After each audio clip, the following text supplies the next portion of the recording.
महाराष्ट्राच्या राजकारणात ज्यांचं रांगडं व्यक्तिमत्व म्हणून प्रसिद्ध आहे, जे रोखठोक बोलण्यासाठी प्रसिद्ध आहेत, एवढंच नाही तर सरपंच पदापासून केंद्रीय मंत्रिपदापर्यंत ज्यांनी प्रवास केला आहे ते रावसाहेब दानवे पाटील आपल्यासोबत आहेत. दादा, खूप खूप स्वागत आहे तुमचं. मोदी सरकारला 7 वर्ष पूर्ण होत आहेत. तुम्ही 2 वर्ष झालं मंत्री आहात. केंद्र सरकारचा कारभार एकूण कसा सुरू आहे? गेले 2 वर्ष आणि मागची 5 वर्ष असे 7 वर्ष केंद्रामध्ये मोदीचं सरकार आहे. आणि या सरकारने जो 7 वर्ष कारभार केला त्या कारभारावर या देशातली जनता अत्यंत खुश आहे. त्याचं कारण आहे की 14 नंतर 19ला ज्या निवडणुका झाल्या त्या निवडणुकीमध्ये 14पेक्षा सुद्धा जास्त मतांनी लोकांनी मोदीचं सरकार पुन्हा निवडून दिलं. मग ते शेतीचे प्रश्न असू द्या, औद्योगिक असू द्या, शैक्षणिक असू द्या, किंवा दुसऱ्या देशाशी आपले असलेले संबंध म्हणा, या देशाची इकॉनॉमी असू द्या, या सर्वच क्षेत्रात एक दैदिप्यमान प्रगती या केंद्र सरकारनं केलेली आहे. आत्ता फक्त मागचं जे वर्ष गेलं हे कोविडमुळं हो, जगभर वातावरण खराब झालं. खरं तर जगाच्या पाठीवर आपला हा जो देश आहे हा लोकसंख्येच्या मानानं दुसरा नंबरचा आहे, चायना नंतर आपला देश. परंतु जर आपण बघितलं तर लोकसंख्येच्या मानानं कोरोनाचा जो प्रादुर्भाव झाला तो आपल्या देशामध्ये खूप कमी प्रमाणात झाला. आपल्यापेक्षा कमी लोकसंख्या असलेले देश, ब्राझील घ्या, स्पेन घ्या, जपान घ्या, इटाली घ्या, अमेरिका घ्या, या देशामध्ये लोकसंख्या कमी परंतु प्रादुर्भाव जादा. याचं कारण काय? तर कोरोनाचा कहर जागतिक पातळीवर ज्यावेळेस सुरू झाला, जेव्हा की आपल्या देशात नव्हता, त्या अगोदर 6 महिने मोदीजीच्या सरकारने मंत्र्यांचा एक ग्रुप फॉर्म केला आणि या कोरोनाचे काय परिणाम होऊ लागले त्या देशात याच्यावर नजर ठेवली आणि तेव्हापासून रणनीती आखायला सुरुवात केली. आणि जेव्हा आपल्याकडे प्रादुर्भाव झाला तेव्हा त्या गोष्टीचा उपयोग आपल्या देशामध्ये फार झाला. लॉकडाऊन लावला, लोकांमध्ये अवेअरनेस केला आणि त्याच्यामुळं प्रादुर्भाव कमी झाला. केवळ एवढंच नाही तर या जगाच्या पाठीवर सगळ्यात पहिली लस जर कोणा बनवली असेल तर ती भारतानं बनवली. आणि त्याचं कारण असं झालं की लस बनवली, औषधी बनवली, बाहेर देशाला गोळ्या सप्लाय केल्या. त्यामुळे मोदीजीचं नाव केवळ आपल्या देशात नाही तर जागतिक पातळीवर सुद्धा आपलं एक स्वतःचं स्थान निर्माण केलं की या देशाला एका उंचीवर नेऊन मोदीजीनं ठेवलं. त्यामुळे या देशातली जनता मोदीजीच्या कारभारावर एकदम खुश आहे. याच्यात एक प्रश्न लसीकरणाबद्दल खास करून. जेव्हा लसीकरण सुरू झालं, महाराष्ट्राकडनं असा आरोप सातत्याने केला की महाराष्ट्राच्या वाट्याला लसी कमी आलेल्या आहेत आणि ज्या वेळेत लसीचं बुकिंग करायला पाहिजे होतं एकूण देशभरामध्ये ते सुद्धा झालं नाही, असा एक आरोप विरोधकांकडून होतोय. हे बघा, जी गोष्ट आपल्याकडनं झाली नाही त्याचं खापर केंद्रावर फोडण्याचं या सरकारचं गेल्या 2 वर्षातलं काम आहे. मला सांगा, लसीकरणाबद्दल बोलतात पण आरोग्य खात्यामध्ये पुरेसा स्टाफ नाही आहे. आरोग्य खात्यामध्ये पुरेशी मेडिसिन नाही आहे. आरोग्य खात्यामध्ये अद्ययावत मशिनरी नाही आहे की ज्या रुग्णांवर इलाज करण्यासाठी आहे. या राज्यामध्ये मास्क, सॅनिटायझर कुठल्या प्रकारचं राज्य सरकारची तयारी नव्हती. मास्क केंद्र सरकारनं दिले, सॅनिटायझर केंद्र सरकारनं दिलं, PP किट सरकारनं दिले. त्यानंतर लसीचं सुद्धा सरकारने नियोजन केलं. मला सांगा की लस जी तयार करण्यात आली ती तयार केलेली लस यांच्याकडे पाठवली आणि पाठवल्याच्या नंतर ती लस ज्या प्रमाणात लोकांपर्यंत अवेअरनेस करून द्यायला लवकर पाहिजे ती दिली नाही आहे राज्य सरकारनं. पण आकडेवारी जर पाहिली तर सगळ्यात जास्त लसीकरण हे महाराष्ट्रात झालं. मग केंद्र सरकारकडून लस जर नाही आलं तर महाराष्ट्रात सगळ्यात जास्त लसीकरण कसं झालं मला सांगा तुम्ही. राज्याकडनं जी गोष्ट होत नाही ती केंद्रानं केली नाही असं म्हणायचं ना आम्ही यशस्वी आहे, परंतु केंद्र आम्हाला मदत करत नाही असं दाखवायचं, हे खोटं आहे. केंद्राने महाराष्ट्राला जेवढी मदत केली, मग ती मेडिसिन असू द्या, पी किट असू द्या, मास्क असू द्या, सॅनिटायझर असू द्या किंवा ऑक्सिजनचे प्लॅन्ट असू द्या. एक काळ तर असं होतं की ऑक्सिजनच्या प्लॅन्टला राज्याला पैसे देऊनसुद्धा राज्यानं ऑक्सिजनचे प्लॅन्ट उभे केले नाहीत. पण आत्ता ऑक्सिजनच्या प्लॅन्टलासुद्धा सरकारनं मदत केली. आता ऑक्सिजनच्या प्लॅन्टला उभं करायला परिस्थितीचा अंदाज घेऊन राज्य सरकारसुद्धा करू शकत होतं, पण ते वेळच झालं नाही असं यांनी वेळेस केलंच नाही. ते केंद्र सरकारनं पैसे दिले होते, आम्ही निवेदन केलं त्याच्यावर. केंद्र सरकारनं पैसे देऊन जर तुम्ही ऑक्सिजन प्लॅन्ट उभे करत नसल किंवा उद्या काय टंचाई येऊ शकते याचा अंदाज जर राज्य सरकार घेऊ शकत नसल, जसं मोदीजीनं 6 महिने अगोदर मंत्री समूह निर्माण केला आणि बाहेर देशामध्ये काय परिणाम होऊ लागले त्या कोरोनाचे आणि आपल्याकडे आला तर काय होऊ शकतं त्याचा जसा अभ्यास केला तसं यांनीसुद्धा अभ्यास करायला पाहिजे होता ना. तुम्हाला असं वाटतं की राज्य सरकार गेले 1.5 वर्ष झालं महाराष्ट्राचं सरकार आहे, महाविकास आघाडी सरकार आहे, आज जाईल उद्या जाईल असं नेहमी आरोप होतो, पण तुम्हाला वाटतं हा सरकारचा कारभार कसा गेला? खास करून 1.5 वर्षाचा उद्धव ठाकरे मुख्यमंत्री, तुम्ही महाराष्ट्राचं राजकारण खूप जवळून अनुभवले, मुख्यमंत्री म्हणून उद्धव ठाकरेंचा कारभार कसा वाटतो तुम्हाला? हे बघा,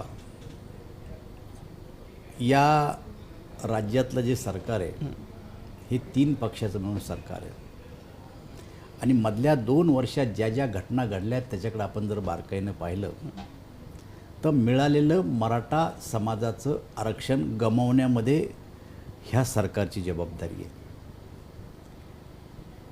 जिल्हा परिषद पंचायत समितीमध्ये ओबीसी समाजाला जे रिझर्वेशन मिळालेलं होतं ते रिझर्वेशन गमावण्यामध्ये या सरकारची जबाबदारी आहे. याचप्रमाणे पदोन्नतीमध्ये काय चाललं हेही तुम्ही पाहता. शेतकऱ्याच्या संदर्भात आपण बघत असाल की काही जिल्हे, औरंगाबाद जिल्ह्यात सिल्लोड तालुका बघा तुम्ही, गेल्या आमच्या सरकारच्या काळात मिळालेला शेतकऱ्याला विमा आणि आत्ता शेतकऱ्याला विमा याची आकडेवारी जर आपण बघितली तर 15% नफा फायदा त्या शेतकऱ्याला झाला नाही. पीक विम्याकडे यांचं लक्ष नाही, शेतकऱ्यांकडे यांचं लक्ष नाही आहे, रिझर्वेशनकडे यांचं लक्ष नाही आहे. तिघही आपले आपले खाते सांभाळतात आणि आपल्या आपल्या खात्यामध्ये काय करतात ते मी सांगण्याची गरज नाही. त्यामुळं सरकारवर जनता नाराज आहे. जनता बघते की आत्ता जेव्हा कधी प्रसंग येईल तेव्हा याचा समाचार जनता घेतल्याशिवाय राहणार नाही. आम्हाला सरकार पाडण्याची आमची काही इच्छा नाही आहे. हे सरकार आम्ही पाडायचं म्हणत नाही. आता हे सरकार त्यांच्या भांडणामुळेच एक दिवस पडन. आम्ही आता सरकार पाडण्याची भाषाच करत नाही. तुम्हाला काय वाटतं किती काळ भवितव्य आहे या सरकारचं? त्यांच्या वागण्यावर अवलंबून आहे. आता काल तर एक प्रदेशाध्यक्ष आमचे मित्र आहेत नाना पटोले, त्यांनी सांगितलं की आता काँग्रेसचा मुख्यमंत्री व्हायला पाहिजे. हळूहळू लागल्या अशा पैदा व्हायला, कधी म्हणून राष्ट्रवादी म्हणून आम्हाला पाहिजे, कधी काँग्रेस म्हणते ना आम्हाला पाहिजे, पण शिवसेना म्हणते आम्ही सगळं तत्त्व गुणवून समुद्रात फेकले, आता आम्हाला कोण सोडवायले. हे सगळं होणार आहे पुढच्या काळामध्ये. ते आमची गरज नाही यांना पाडायची. हे एकमेकाच्या पाय घालून पडतील हे सगळे. म्हणजे मुख्यमंत्री पदासाठी भांडण होणे सरकार पडेल? 100%. मुख्यमंत्री पदाचंच नाही, अनेक विषय आहेत त्यांच्याजवळ भांडणाचे, पण सध्या चाललं आहे जरा. आणखी एक मुद्दा, जेव्हा मराठा आरक्षणाचा विषय येतो तेव्हा सातत्यानं राज्य सरकारकडनं सांगितलं जातं की ही मोदी सरकारची जबाबदारी आहे. मध्यंतरी आपल्या सगळ्यांना कल्पना आहे की मुख्यमंत्री उद्धव ठाकरे, अजितदादा आणि अशोक चव्हाण हे मोदींना भेटून आले आणि त्यांनी विनंती केली की केंद्राने या सगळ्या प्रकरणामध्ये हस्तक्षेप करावा.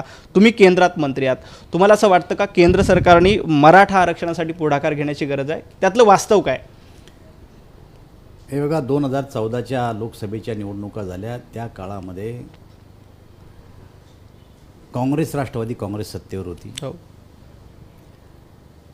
जेव्हा लोकसभेच्या निवडणुकीमध्ये सपाटून मार खाल्ला तेव्हा त्यांच्या असं लक्षात आलं की आपण मराठा समाजाला आरक्षण दिलं नाही, मुस्लिम समाजाला आरक्षण दिलं नाही, कदाचित तो फटका आपल्याला बसलेला असावा.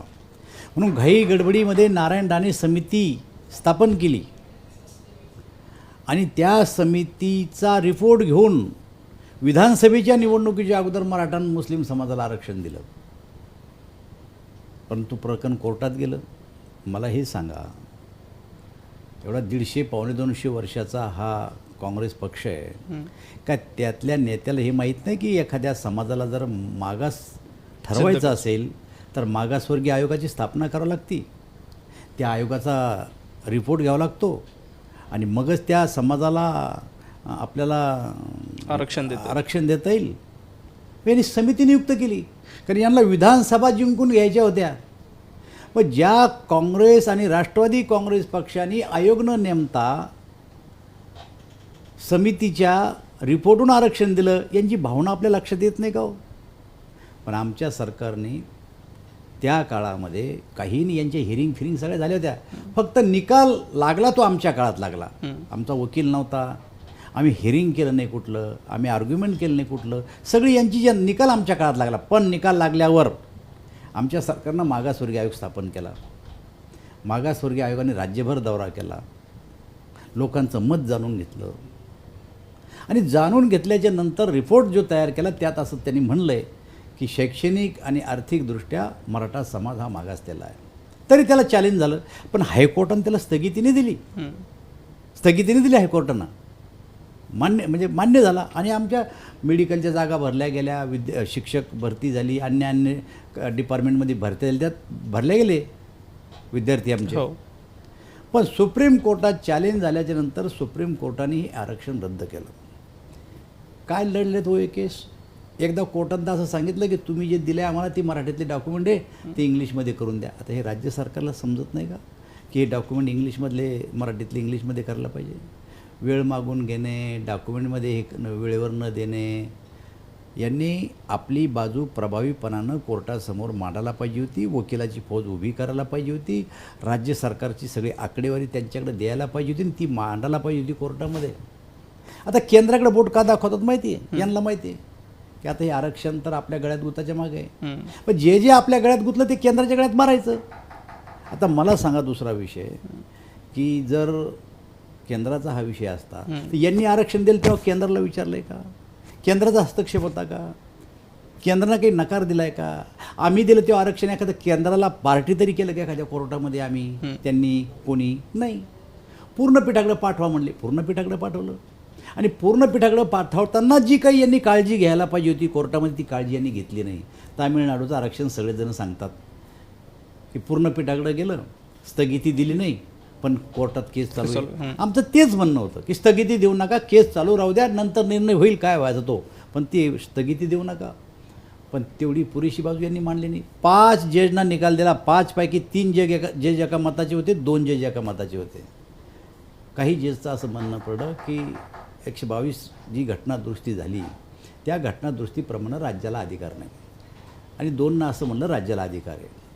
त्या घटनादुरुस्तीमध्ये स्पष्टपणानं म्हणले की राज्याच्या अधिकारावर आम्ही कुठल्याही प्रकारची गदा आणलेली नाही, राज्याचे अधिकार राज्याला आहे. आणि म्हणजे हे अधिकार राज्याचे, जिथं राज्याचा अधिकार आहे तिथं केंद्र कसं आरक्षण देईल? नाही, या मराठा समाजाच्या मागणीसाठी, आरक्षणाच्या मागणीसाठी पुन्हा एकदा मोर्चे काढले जात आहेत. तुमचं सरकार असताना जेव्हा राज्यात सरकार होतं तेव्हा 58 मोर्चे निघाले, त्याच्यानंतर आरक्षण मिळालं. आता परत एकदा एल्गार केला जातोय मराठा समाजांकडनं आणि सांगितलं जातं की जोपर्यंत आरक्षण मिळत नाही तोपर्यंत आम्ही मोर्चे काढणार. भाजपचा या सगळ्याला पाठिंबा असेल का? पूर्णपणानं भाजपचा पाठिंबा आहे, सक्रिय पाठिंबा आहे. पार्टीचं मत आहे, माझं तर आहेच आहे, पार्टीचं मत आहे की मराठा समाजाला आमच्या काळामध्ये जे दिलेलं आरक्षण आहे ते आरक्षण ह्या सरकारने दिलं पाहिजे. कोर्टात आपली बाजू भक्कमपणानं मांडली पाहिजे आणि आपलं जे काही सरकार म्हणून म्हणणं मांडलं पाहिजे कोर्टापुढं स्ट्रॉंगली, ते मांडून हे आरक्षण पुन्हा मराठा समाजाला दिलं पाहिजे. ही भारतीय जनता पक्षाची स्पष्ट भूमिका आहे. छत्रपती संभाजीराजे महाराष्ट्रभर दौरा करतायत आणि ते परत एकदा मराठा समाजासाठी आंदोलन करू अशी भूमिका घेत आहेत. संभाजीराजे राज्यसभेत खासदार आहेत, राष्ट्रपती नियुक्त खासदार आहेत, भाजपचे सहयोगी म्हणून सुद्धा ओळखले जातात. तर राजेंच्या या भूमिकेबद्दल तुमचं मत काय? आमची भूमिका, आमचा पाठिंबा आहे. राजेंनी कोणतीही वेगळी भूमिका घेतली, मराठा समाजाला आरक्षण द्या अशा प्रकारची राजेची भूमिका आहे. आणि मी आत्ताच तुम्हाला सांगितलं की भाजपची सुद्धा भूमिका आहे. जो कोणी या राज्यात मराठा समाजाच्या बाजूने उभं राहील आणि आरक्षणची मागणी करील त्याला आमचा पाठिंबा आहे. पण कायद्यात तरतूद आहे की मराठा समाजाला आरक्षण देताना कोणत्याही समाजाचं आरक्षण कमी करता कामा नये. मग ओबीसी असू द्या, SC असू द्या की ST असू द्या, यांचे आरक्षण अबाधित ठेवून मराठा समाजाला आरक्षण दिलं पाहिजे. आणि हाच मुद्दा घेऊन जो जो कोणी या समाजाच्या आरक्षणासाठी रस्त्यावर येईल त्याला भारतीय जनता पक्षाचा पाठिंबा आहे. म्हणजे ओबीसी समाजामध्ये मराठा समाजाचा समावेश नको थोडक्यात. नाही, हे कायद्याचंच तरतूद आहे की आम्हाला कोणाचं आरक्षण करून आम्हाला आरक्षण देऊ नका, आम्हाला वेगळं आरक्षण द्या. ही आमची पहिल्यापासूनची भूमिका आहे सगळ्या समाजाची. आम्हाला कोण्या समाजाचं आरक्षण करून आम्हाला आरक्षण द्या असं आमची भूमिका नाही. आज जे ओबीसीचं आरक्षण त्यांचं त्यांना राहू द्या, एस सी एस टीचं एस टी आमचं स्वतंत्र आहे, जे हायकोर्टाने सुद्धा मान्य केलं होतं. ते आरक्षण आम्हाला दिलं पाहिजे. दुसरा एक प्रश्न, काल उदयन महाराज आणि संभाजीराजे भेटले. त्यांनी उदयन महाराजांनी अशी मागणी केली, उदयनराजे भोसलेंनी, की येत्या काळामध्ये या आरक्षणाच्या प्रश्नासाठी विशेष अधिवेशन बोलवावं, मग ते केंद्र सरकारचं असो की राज्य सरकारचं असो. तुम्हाला असं वाटतं की एखादं अधिवेशन बोलून हा प्रश्न सॉल्व्ह होईल आणि केंद्राचं अधिवेशन बोलवायला हवं का? नाही, मी आपल्याला जेव्हा सांगितलं की हा विषय राज्याच्या अंतर्गतला विषय आहे, तेव्हा केंद्रामध्ये अधिवेशन बोलून काय होईल याच्यामध्ये? राज्य सरकारने अधिवेशन बोलावं अशा प्रकारची भूमिका त्यांनी मांडली. याचा अर्थ असा आहे की ज्या काही चर्चा विधानसभेमध्ये होतील दोन्ही बाजूच्या, त्या चर्चेतून काय काय विषय समोर येतील आणि जे विषय समोर येतील तो मुद्दा गृहीत धरून सरकारला थोडंफार जे काही शहाणपण सुचन ते त्यांनी कोर्टापुढं मांडावं, हा त्या अधिवेशनाचा अर्थ होऊ शकतो. आता सुप्रीम कोर्टाने स्थगिती दिल्यावर विधिमंडळामध्ये आरक्षणाचा मुद्दा येऊ शकत नाही. दुसरा एक प्रश्न, ओबीसींच्या राजकीय आरक्षणावर सुद्धा गदा आली, सुप्रीम कोर्टामध्ये झालं. त्याच्यानंतर ओबीसींची जनगणना करावी अशी एक मागणी काँग्रेसकडनं येते, त्याबद्दल तुमची भूमिका? आमची स्पष्ट भूमिका आहे की ओबीसी जनगणना करायला काहीच हरकत नाही, काहीच चूक आहे त्याच्यामध्ये, काहीच चूक नाही. आणि आत्ता जे धुळे आणि नंदुरबार या जिल्हा परिषदेच्या सदस्याचं पहिल्यांदा आरक्षण रद्द झालं. हो, ते मला दिल्लीमध्ये भेटले, आम्ही त्यांच्याशी चर्चा केली आणि सरकारला तशी सूचना दिली होती, नोटीस होती, माहीत नव्हतं द्यायला असं नव्हतं, पण सरकारने त्याची दखलच नाही घेतली आणि शेवटी कोर्टानं निर्णय घेतला. दुर्दैवी आहे की सरकारनं जर वेळीच कोर्टामध्ये अप्रोच झाले असते, आपली बाजू मांडली असती, तर हे जे काही निवडणुकीमध्ये ओबीसीला आरक्षण दिलं हे रद्द झालं नसतं. आत्ता पूर्ण आरक्षण रद्द झालं. येत्या काही काळात नगरपालिकेच्या निवडणुका आहेत, महापालिकेच्या निवडणुका आहेत, महाराष्ट्रभर मोठ्या निवडणुका आहेत. जर का हे आरक्षण कंटिन्यू नाही झालं तर ओबीसींवर खूप मोठा अन्याय होऊ शकतो. तर या संदर्भात भाजप म्हणून काय भूमिका घेणार आहे? भारतीय जनता पक्षाचं काम आहे यांना सूचना करणं. सत्तेत आम्ही नाही आहे, हो. सत्तेत ते. आमचं म्हणणं आहे की या इलेक्शनच्या अगोदर जी काय कायदेशीर प्रक्रिया आहे ती प्रक्रिया पार पाडली पाहिजे आणि येत्या नगरपालिका आणि जिल्हा परिषद पंचायत समितीच्या निवडणुकीमध्ये ओबीसीला आरक्षण दिलं पाहिजे, ही भारतीय जनता पक्षाची भूमिका आहे. आणखी एक मुद्दा, गेल्या 2 दिवसापासून देशभर राम मंदिराचा मुद्दा गाजतोय आणि राम मंदिराच्या जमीन खरेदीमध्ये भ्रष्टाचार झाला आहे असा आरोप आपने केला आहे, समाजवादी पार्टीने केला आहे आणि काँग्रेस पण या संदर्भात तुटून पडलेली आहे. तर नेमकी याच्यातली वस्तुस्थिती काय, नेमकं काय झालं तिथे? नाही, मला असं वाटतं की आता ज्यावेळेस राम मंदिराचा निकाल लागला तेव्हा तो निकाल सहजपणानं आणि आनंदानं या देशातल्या सगळ्या समाजानं स्वीकारलेला आहे. प्रत्यक्षात रामाच्या मंदिरासाठी जनतेमधून मोठ्या प्रमाणावर निधीसुद्धा गोळा झालेला आहे आणि राम मंदिराच्या कामाला सुरुवात झालेली. कदाचित काही लोकांच्या पोटात दुखत आहे की एवढं सहजरित्या सुलभपणानं एवढं मोठं राम मंदिर उभं राहणारे आणि त्याचा फायदा कदाचित आम्हाला मिळू शकतो असा त्यांचा समज असावा. म्हणून कुठंतरी जनतेला कन्फ्यूज करण्यासाठी अशा प्रकारचे मुद्दे विरोधी पक्ष काढत असतात. त्यातला जे भाग आहे, बाकी काय कुठं भ्रष्टाचार नाही, काही नाही, काही नाही. संजय राऊत आज सामनामध्ये म्हटले की जर का राम मंदिराच्या जमीन खरेदीमध्ये जर भ्रष्टाचार झाला असेल तर पंतप्रधान नरेंद्र मोदी आणि सरसंघचालक मोहन भागवत यांनी त्यात हस्तक्षेप करावा. तुम्हाला असं वाटतं का यात काहीतरी काळबेर असेल? मी आपल्याला स्पष्ट भूमिका सांगितली की भारतीय जनता पार्टीला याच्यातून काही डॅमेज करता येतं का, त्यांची काही बदनामी करता येते का, यासाठी हे वक्तव्य देतात. आणि संजय राऊताचं वक्तव्य या राज्यातले देशातले लोक किती गांभीर्यानं घेतात आपल्याला माहिती आहे. ते आमचे मित्र आहेत, फार चांगले पूर्व मित्र आहेत ते आमचे. तुम्ही किती गांभीर्याने घेता संजय राऊतांना? नाही, ते आमचे दोस्त आहेत. मी सांगितलं मागच्या वेळेस आपलं की आम्ही शेजारी राहतो दिल्लीमध्ये, आमचे मित्र आहेत, वैयक्तिक आम्ही मित्र आहेत चांगले. पण आमच्या आता एक विचारसुद्धा आमची एक होते, पण त्यांनी काँग्रेस सांगितलं आम्ही सगळं गुणवंता समुद्रात फेकला, तर आम्हाला सांभाळा. नाही सातत्याने संजय राऊत हे भाजपवर आक्रमकपणे टीका करतायत. तुम्ही शेजारी शेजारी राहतात ज्याचा उल्लेख केला आहे, पण राऊतांची एकूण भूमिका म्हणून तुम्हाला काय वाटते? म्हणजे पूर्वी युतीत सरकार असताना संजय राऊतांना तुम्ही खूप जवळून बघितलं, आताही संजय राऊतांचे शेजारी आहेत, तुम्ही जवळून बघतात. संजय राऊतांचं व्यक्तिमत्व म्हणून कसं आहे? संजय राऊत अत्यंत चांगला माणूस आहे. त्यांच्या चांगुलपणाबद्दल माझ्या मनामध्ये कुठल्याही प्रकारचा संशय नाही. राजकीयदृष्ट्या त्यांचं जे बोलणं वागणं आणि जे काही चॅनलसमोर ते बोलतात यातलं त्यांचं एकही वाक्य नसतं. अच्छा, त्यांचं नाही. कोण कोण आहेत? असं फिरून दिलं की ते जाऊन बोलतात आणि तेवढं संपलं की ते पुन्हा मागे येतात. पुन्हा दुसऱ्या दिवशी पुन्हा काहीतरी चाबी मारल्याशी ते बोलत नाहीत बिचारे. त्यांचा काही दोष नाही. त्यांना बोलावता धनी दुसराच आहे.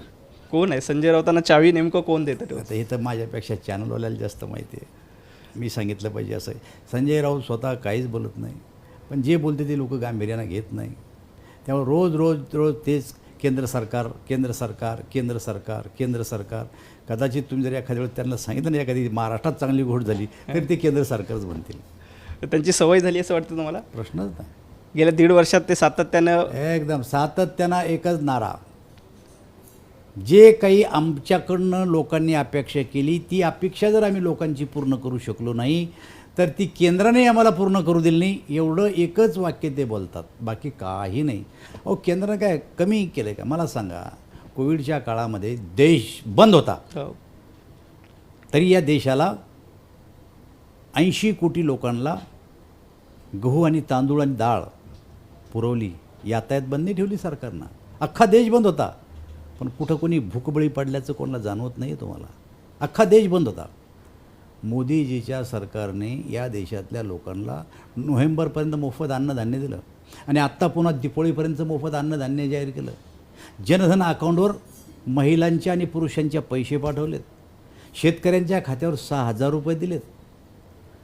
तरी 1,10,000 कोटी रुपयाचं पॅकेज जाहीर केलं. तरीही सातत्यानं राऊत केंद्र सरकारवर टीका कार तुम्ही समजून घ्या ना. पण मी त्यांना तुम्हाला सांगतो, चॅलेंज करतो. केंद्र सरकारने MSEमध्ये याच्यात त्याच्यात एवढ्या ज्या काही सवलती जाहीर केल्या, राज्य सरकारने या कोविडच्या काळामध्ये या राज्यातल्या जनतेला एखादी सवलत दिली अशी गोष्ट सांगा बरं मला एखादी. चला तुम्हीच सांगा. तुम्ही मला प्रश्न विचारा, मी तुम्हाला प्रश्न विचारतो. आम्ही तुम्हाला सांगितलं 6,000 रुपये जमा केले, जनधन अकाउंटमध्ये पैसे आले, 80 कोटी लोकांना आम्ही मोफत अन्नधान्य दिलं.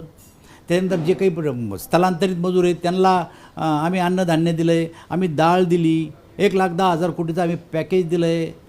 शेतकऱ्यांसाठी आम्ही वेगवेगळ्या प्रकारच्या योजना काढल्यात. राज्य सरकारनं या काळामध्ये लोकांच्यासाठी एखादी जाहीर केलेली योजना मला सांगा. तर मला बी ऐकू दे तुमच्या तोंडून. तिथं काही सांगतच नाही. तुम्ही सांगा मला एखादी योजना. तुम्हाला काय वाटतं ते का सांगत नाहीत? जर का अरे केलीच ते तर सांगतील काय? एखादी योजना जर जनतेसाठी जर त्यांनी जाहीर केली तर सांगतील ते. ती केलीच नाही तर सांगतील काय? मला सांगा ना, एक तर सांगा की या कोविडच्या काळात राज्याच्या बजेटमधून या राज्यातल्या लोकांच्यासाठी या राज्य सरकारनं काही केलं अशी एक तर गोष्ट सांगा तुम्ही मला. त्यांच्याकडनं दावा केला जातो की रिक्षा चालकांना आम्ही 1500 रुपये महिन्याला अशी मदत केलेली आहे. जे कोणी फेरीवाले आहेत ना हां. या देशात, या साऱ्या फेरीवाल्याला मोदीजींनी बँकांमार्फत 5,000 रुपये 5-25,000 रुपये काय जे लागतील ते कर्ज द्यायचं केलं आहे. रिक्षावाल्याला पैसे दिले ते बिचारे पहिलेच तर उपाशी मेलेच. एकटे रिक्षावाल्याला देऊन चालत नाही.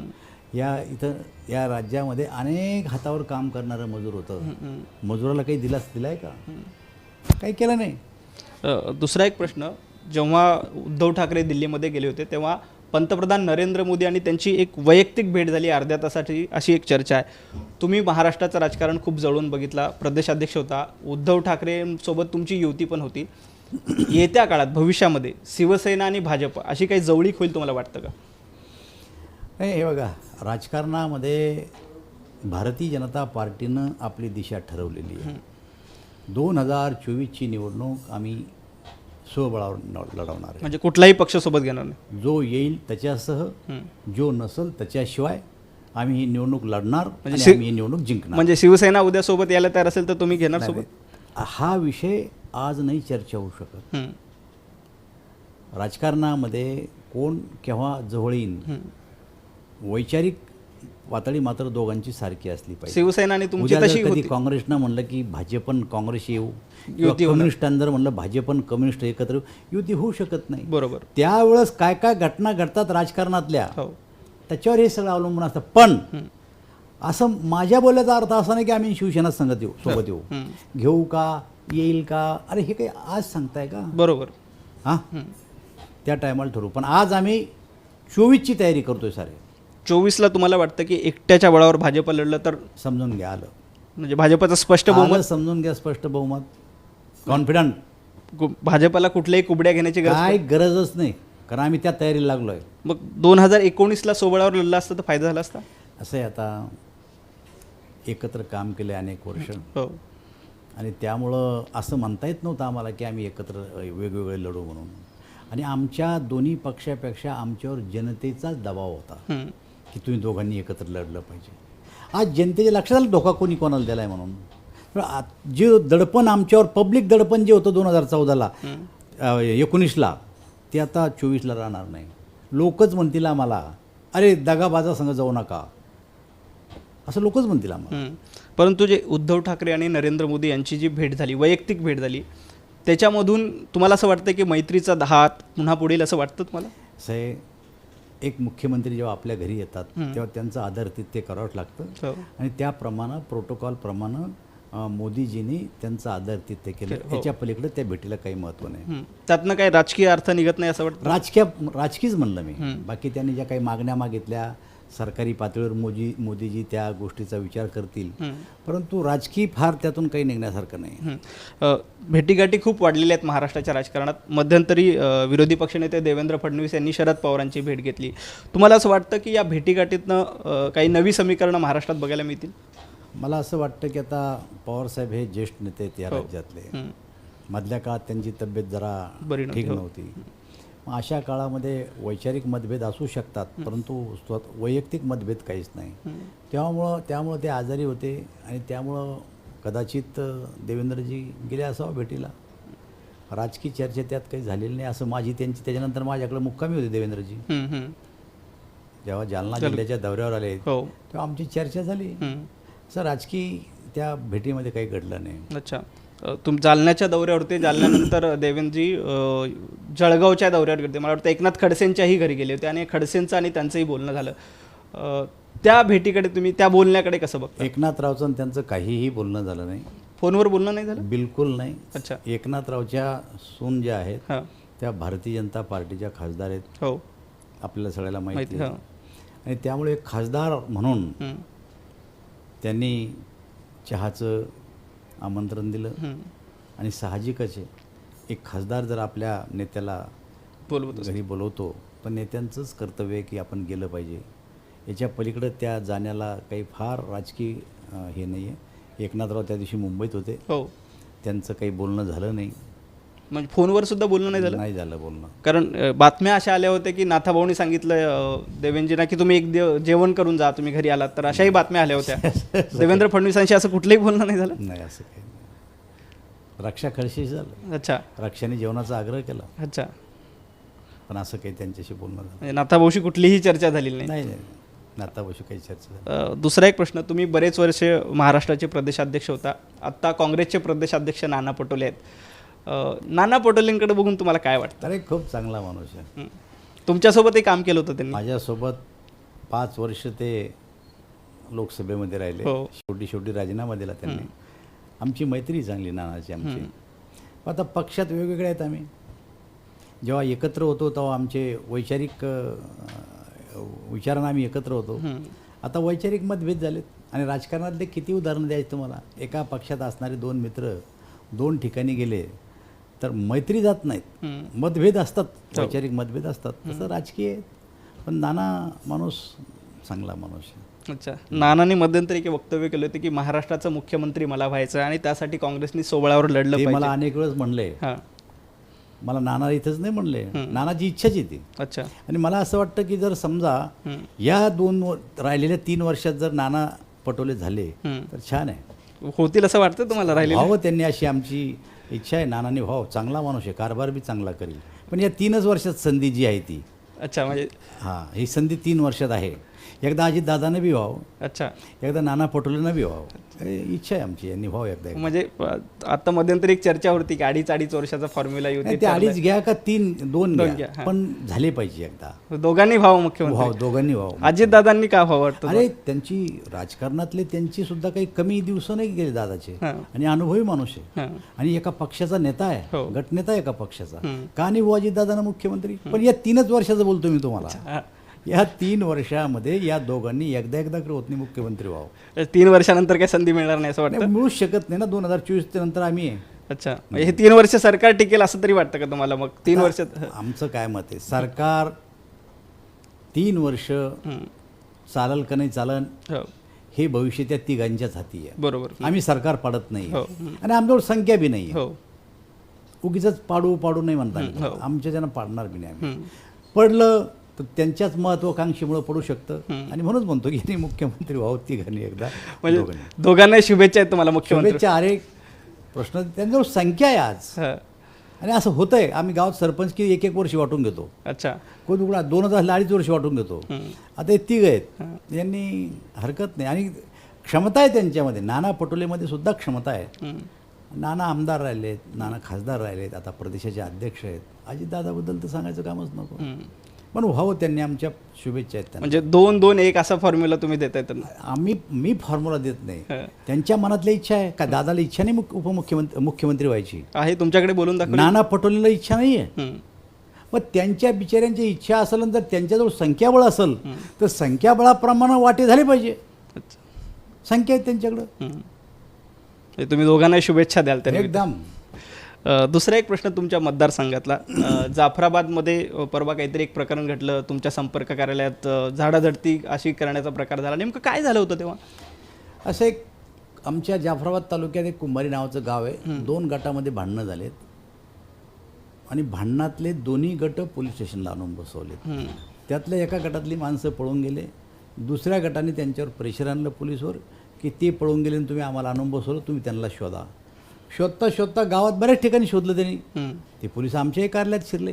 आता आमचं कार्यालय म्हणजे काय, 2 रूम आणि मध्ये कार्यकर्त्यांचा हॉल, साऱ्या कार्यालयात फिरले. आमचे कर्मचारी त्यांना असं म्हणायला लागले, अरे काय झालंय काय आम्हाला सांगा तर. तुम्ही पोलीस एवढे ड्रेसमध्ये येऊन आमच्या कार्यालयामध्ये सगळ्या रूम तपासता, काय भानगड काय आम्हाला सांगा तरी. काही सांगायला तयार नाही. उलट त्यांच्याशी नीट वागले नाहीत ते. बिगद हे ते फेकपाक करून काही कागदही घेऊन गेलेत ते. मग मला कळलं, तर मी पोलीस अधीक्षकाला असं म्हणलं की पोलीस का आले हे मला माहीत नाही, पण ठीक आहे, एखाद्या वेळेस पोलीस तर आमच्या घरात हमेशाच पोलीस येतात. हे आता बाहेर 4 पोलीस बसलेत माझ्या. मी जेव्हा असतो तेव्हा पोलीस असतातच. आमचं ऑब्जेक्शन पोलीसवर नाही आहे. पण तुम्ही कुठलाही आदेश नसताना आमची परवानगी न घेता आत शिरले, त्यालाही आमचं ऑब्जेक्शन नाही. पण कशासाठी शिरले हे सांगा, आणि शिरल्याच्या नंतर काय सापडलं हे सांगा. नाही तर लोक असं म्हणतील ना, मी 35 वर्ष आमदार खासदार आहे, अजूनपर्यंत माझ्या घरात पोलीस शिरली नाही, माझ्या विरोधात एकही तक्रार पोलीस स्टेशनला नाही, माझ्या विरोधात कोर्टात एकही केस नाही आंदोलना मोर्चाशिवाय. मग जर 35 वर्षाच्या राजकीय कारकिर्दीमध्ये जर अशा प्रकारचा क्रिमिनल किंवा कुठला ऑफेन्स माझ्यावर जर नसेल, तर मलासुद्धा शंका आली की पोलीस आले कशासाठी. म्हणून मी त्यांना सांगितलं, बा पोलीस आले, माझं ऑब्जेक्शन नाही, पण का आले याचं उत्तर द्या, आणि आले तर आले काय सापडले चौकशीत ते सांगा. ते म्हणले यांनी गैरकृत्य केलं, यांनी ड्युटी बजावत असताना आपल्या अधिकाराचा गैरवापर केला, आणि त्याच्यामुळं ते 5 पोलीसवाले त्यांनी सस्पेंड केले. बस एवढंच त्याचं कारण. म्हणजे हे जाणीवपूर्वक केलं होतं का चुकून झालं ते अजूनही उत्तर दिलं नाही त्यांनी मला. तुम्ही पण विचारलं? त्यांना जी सस्पेन्शनची नोटीस दिली त्याच्यामध्ये असं म्हणलं की तुम्ही अधिकाराचा दुरुपयोग केलाय. तुम्ही या संदर्भात गृहमंत्र्याशी वगैरे काही बोलला? बोललो, गृहमंत्र्याशी बोललो, मी आयजीशी बोललो, SP बोललो, आणि त्यामुळे ती कारवाई झाली. मी बोललो गृहमंत्र्याशी. अच्छा, त्यांचं काय म्हणणं होतं? त्यांनी सांगितलं की मी चौकशी करू. त्यांनी चौकशी केली असेल. अच्छा. त्याच्यावर बिना त्यांना जर त्यांच्या कानावर मी टाकलं तर SP सुद्धा त्यांच्या कानावर टाकलं असेल. दोघांचं बोलण्यातूनच हे निर्णय झाला असेल. हो. दादा, जवळपास 2 वर्ष झालं तुम्ही आता दिल्लीत आहेत. दिल्लीतलं वातावरण मानवलंय तुम्हाला? अरे एकदम छान. दिल्लीतला 2 वर्ष नाही, 25 वर्ष मी दिल्लीत आहे. हो. एकदम मस्त वातावरण दिल्लीतलं. आता काय वाटत नाही.